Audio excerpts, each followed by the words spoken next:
अस्सलामु अलैकुम वरहमतुल्लाहि वबरकातुहू। दोस्तों, उम्मीद करते हैं कि आप सब सामीन व नाजरीन खैर से होंगे। तो जैसा कि आप सभी जानते हैं कि हम बात कर रहे हैं detail history of Jammu and Kashmir की। तो अभी तक हमने 2-3 वीडियोस इसके ऑलरेडी अपलोड किए हैं और मुख्तलिफ डायनास्टीज की हमने उनमें जिक्र की है। तो आज हम चक डायनास्टी के बारे में बात करेंगे। इससे पहले हमने शाहमीरी डायनास्टी के बारे में बात की है, जिसमें हमने शामिली डायनास्टी के इम्पोर्टेंट रूलर्स जैसे कि शहाबुद्दीन, कुतुबुद्दीन, ज़ैनुल आबिदीन, सुल्तान सिकंदर, इन सारे रूलर्स की हमने बात की है। तो आज हम चक डायनास्टी के बारे में बात करने जा रहे हैं। हालांकि अगर आपने वो पहले वीडियोस नहीं देखे हैं तो पहले आप उन वीडियोस को जरूर देखिएगा, ताकि आप में एक सीक्वेंस आ जाए कि जो जम्मू कश्मीर की हिस्ट्री जो है वो कहाँ से शुरू होती है और ये फिर कहाँ पे एंड हो जाती है। तो आज हम चक डायनास्टी से शुरू करते हैं, लेकिन इससे पहले मैं एक बात आपको बताना चाहूंगा कि अगर आप अभी तक भी हमारे व्हाट्सएप ग्रुप में शामिल नहीं है तो डिस्क्रिप्शन में मैंने एक लिंक दी है, आप उस पर क्लिक करके हमारे व्हाट्सएप ग्रुप में शामिल हो सकते हैं। और इसके साथ साथ अगर आप हमारे चैनल पर आज पहली बार आए हैं तो इस चैनल को सब्सक्राइब करना ना भूलिए और साथ ही साथ बेल आइकन को दबाना ना भूलिए, ताकि जब भी हम आने वाले टाइम में वीडियोस अपलोड करें सबसे पहले आपको उसकी नोटिफिकेशन हासिल हो। चलिए शुरू करते हैं चक डायनास्टी से। तो चक डायनास्टी जो है, इसका जो रूल है दैट स्टार्टेड फ्रॉम 1561, यानी 1561 से चक डायनास्टी का रूल शुरू हुआ है और इसका रूल फिर चला 1586 तक। यानी कुछ ज्यादा देर तक इनका रूल नहीं चला। 1561 से लेके 1586 तक चक डायनास्टी का रूल आता है। तो ये भी बिल्कुल क्वेश्चन बन सकता है, एसएसबी ये क्वेश्चन बिल्कुल पूछ सकती है कि आप बताइए कि चक डायनास्टी का जो पीरियड है वो कहां से कहां तक है। तो ये पहले आपको पता होना चाहिए। अब उसके साथ जो इम्पोर्टेंट पॉइंट है, जो मतलब एक्सपेक्टेड है, पूछा भी जा सकता है कि who founded this Chak dynasty. तो this dynasty was founded by Ghazi Chak, Mohammad Ghazi Shah Chak, या शॉर्ट में इसको गाजी चक कह सकते हैं। ये भी बहुत इंपॉर्टेंट पॉइंट है। गाजी चक आप शॉर्ट में याद रखिएगा, गाजी चक। तो असल में he was the son of Lankar from Dard territory who came to Kashmir during the reign of Shahmir. असल में गाजी चक कौन था? ये असल में लंकर चक का बेटा था, जो कश्मीर आया था उस समय जब यहाँ पे शामीर का दौर चल रहा था। यानी जब शाह मीर कश्मीर पर हुकूमत कर रहा था, उसी दौर में दर टेरिटरी से का एक बंदा था जो कश्मीर आया है, जिसका नाम था लंकरचक। तो Chak rulers prevented the attempts of Mughal rulers like Babur and Humayun to annex Kashmir. क्या हो गया, जब गाजी चक ने हुकूमत शुरू करनी शुरू की है, उसके बाद जो बाकी रूलर्स इस चक डायनास्टी के थे, तो क्या हो गया कि जो मुगल एम्परर्स जो थे, चाहे हम बाबर की बात करें या हम हुमायूं की बात करें, इन्होंने भी अपने अपने दौर में कश्मीर पे हमला किया है ताकि वो इसको अपने कंट्रोल में करें। हालांकि ये बात अलग है कि फाइनली अकबर जो है, अकबर द ग्रेट जो है, अकबर बादशाह उसमें कामयाब हो गए। लेकिन बाबर की बात करें या हुमायूं की बात करें तो अपने अपने दौर में इन्होंने भी कोशिश की थी कि हम कश्मीर को एनेक्स करें।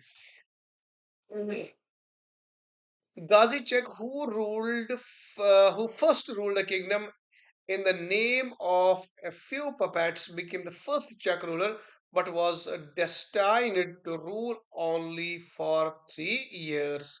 तो ऐसा आप मान लीजिए कि जहां तक गाजी चक की बात है, who was the founder of this dynasty, he due to some reasons, or we can say due to some circumstances, he only ruled for 3 years. This is very important point.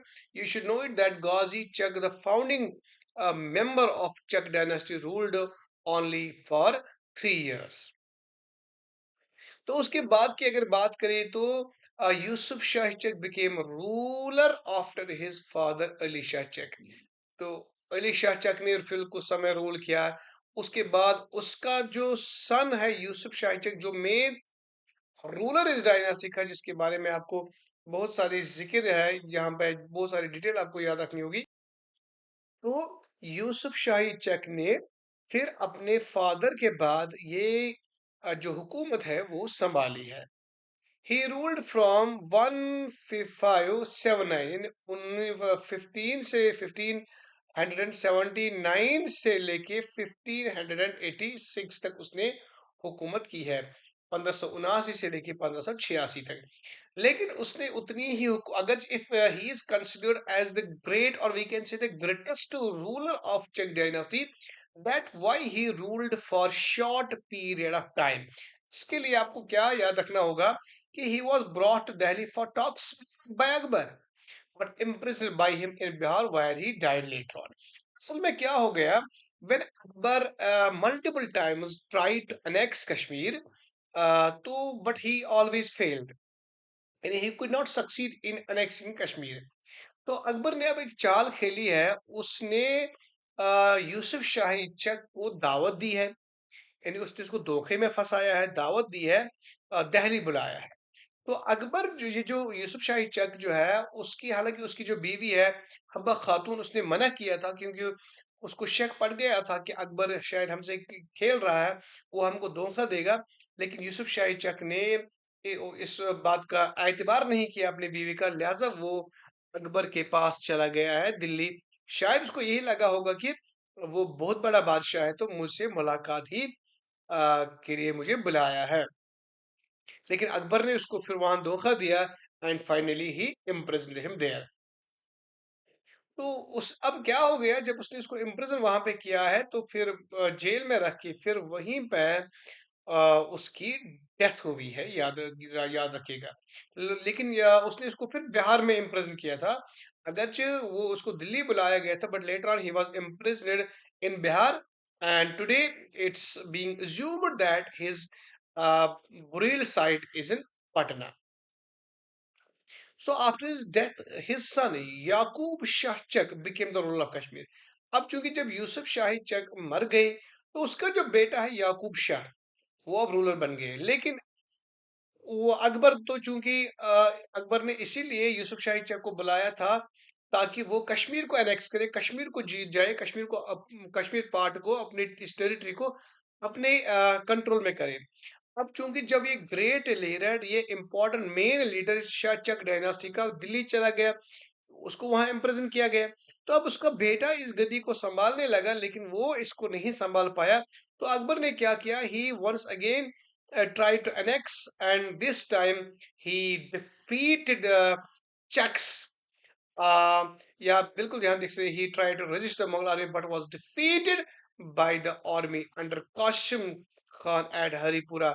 तो कासिम खान आर्मी को यहाँ पे ले आया है और उसने याकूब शाह चक को डिफीट किया है, जिससे फिर ये जो पार्ट कश्मीर का ये हो गया मुगल एम्पायर के बिल्कुल कंट्रोल में। तो ये डेट जो है ये असल में उस समय साल क्या था, 1586, याद रखिएगा 1586 में ये हुआ कि Kashmir Kashmir became part of Mughal empire. इसीलिए मैंने यहाँ पे दिखाया कि 1561 से लेके 1586, यानी 1586 में फिर कश्मीर जो है ये पार्ट ऑफ मुगल एम्पायर बन गया।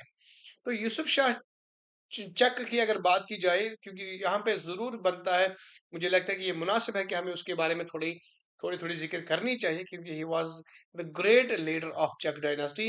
एंड ये वही यूसुफ शाही चक है who changed Gulmarg and Sonmarg into holiday resorts.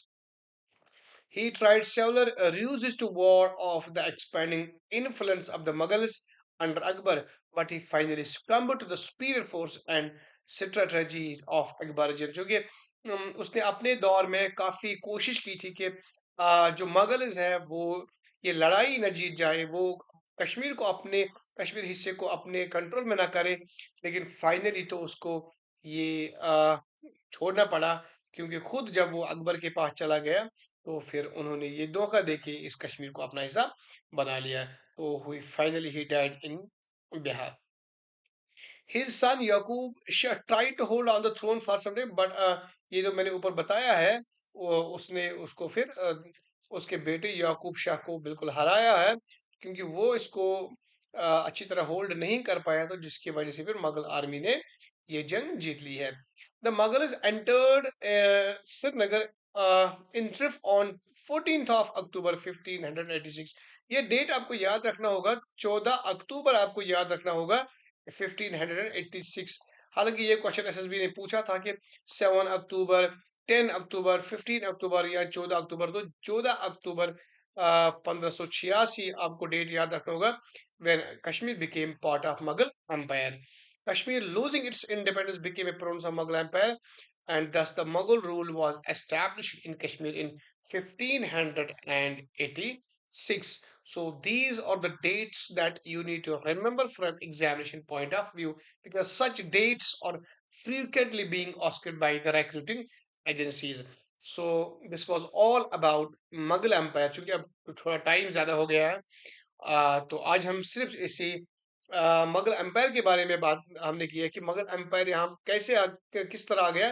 तो कल हम बात करेंगे, अभी तक हमने सिर्फ मुगल एम्पायर चक डायनास्टी की हमने बात की है, कल हम मुगल एम्पायर की बात करेंगे, और मुगल एम्पायर के रिलेटेड जितने भी अहम जो एम्परर्स हैं, चाहे जहांगीर की बात हो, अकबर की बात हो, शाहजहां की बात हो, औरंगजेब की बात हो, तो इनके बारे में हम इंशाल्लाह कल बात करेंगे।